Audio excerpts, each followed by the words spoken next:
Alright, on the bench we have a Uniden Madison, not to be confused with the President Madison, similar but different.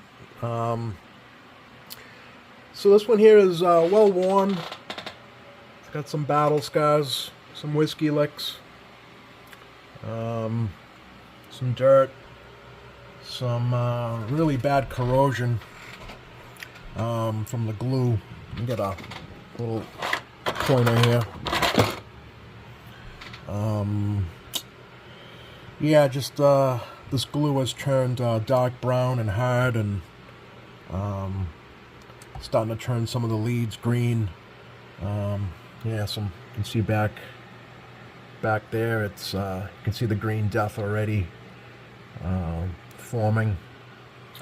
Obviously, all the dust that's collected over the years through the vents. Got a wire here that's just hanging. Some sort of channel mod. Not sure how this one works. Well, it doesn't work. So what else we got here? I think it's got some sort of variable. This thing does not transmit or receive. So this thing's got some major issues. Yeah, we got yeah, I believe it's some sort of variable going to the SWR calibration pot.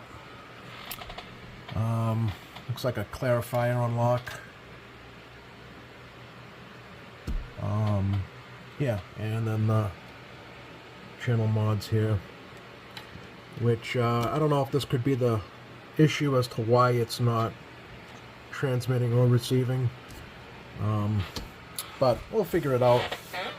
But yeah, this has come in.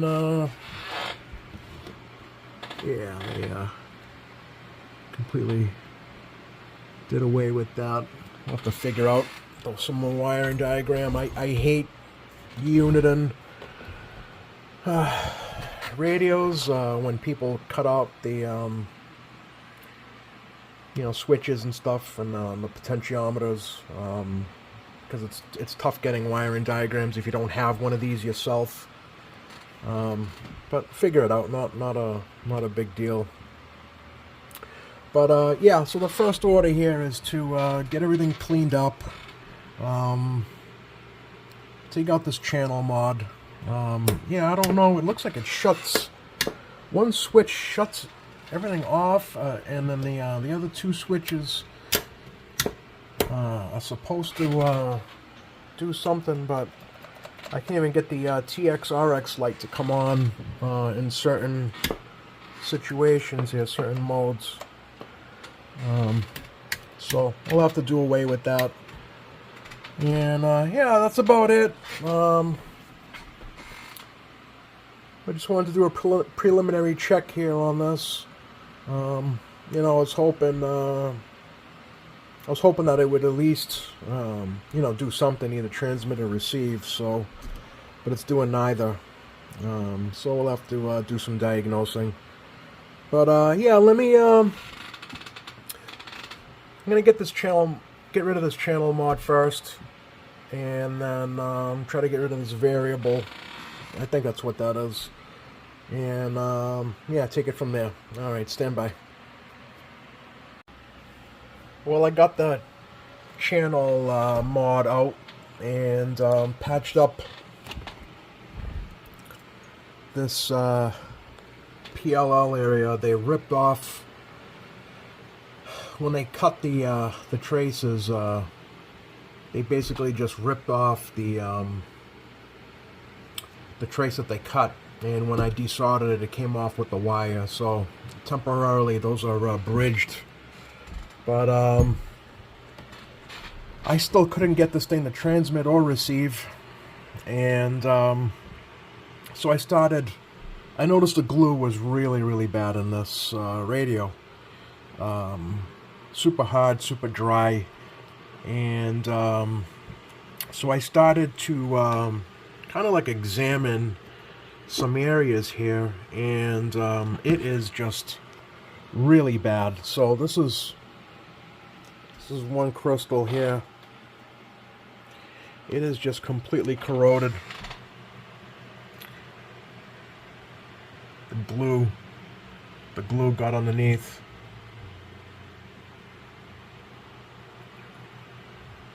And just corroded the leg on that crystal. And you can see under here, I started over here by the PLL. This radio's off, so I'm just going to use a pair of tweezers. But this whole area here, it is just so awkward to get at. Okay. But all this glue started corroding.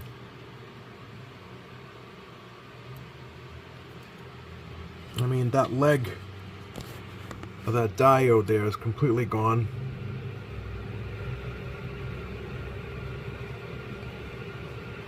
Yeah, there's nothing there. D31. That whole area there is just corrosion.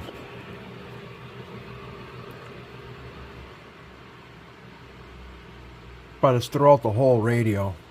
Look at the top of the look at the tops of those crystals. You know, I don't know how far down that went, but I'm assuming it probably, you know, poured all the way down. This is one of the worst radios I've ever seen as far as corrosive glue goes.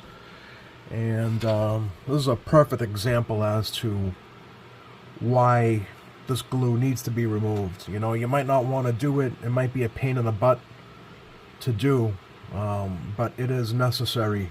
If not, you end up like this. I mean, this radio, it's going to cost a lot of money to get this thing fixed. Lots of cleaning.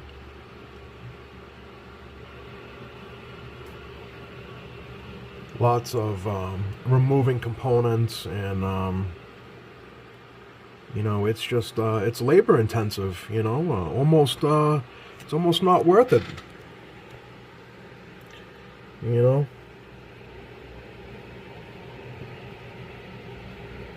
some stuff can be removed and cleaned, and you know, I can put a new jumper between there, but you know, again, it's just super labor intensive. And I haven't even gone through the whole radio yet, but you can see right in there, that transistor, you have a whole leg missing, and that's where the this whole area here was covered in glue, and that's where X4, that's where the crystal came out of. So this whole area here, basically, that cap's got to go, that transistor's got to go. It is labor intensive. But yeah, for all the people that, you know, you look at your radio and you're like, oh, I wonder why he's removing the glue or whatever, or, you know, it's unnecessary, because, you know, I've been told that before, you know, completely unnecessary to do that. But this is proof. I haven't even, that VCO there, I haven't even looked at that yet, but I'm going to go ahead and assume that, you know, a couple of legs on that VCO are probably rotted off. Top of that cap, I mean, this thing looks like it's been in salt water. But so yeah, that's it's Madison has seen better days, but it's gonna it's labor intensive, and it's gonna cost a lot of money to get this thing back to normal, I guess. But yeah, that's where I'm at right now. Kind of at a standstill, because this is like I said, this is one of the worst radios I've ever seen for corrosive glue.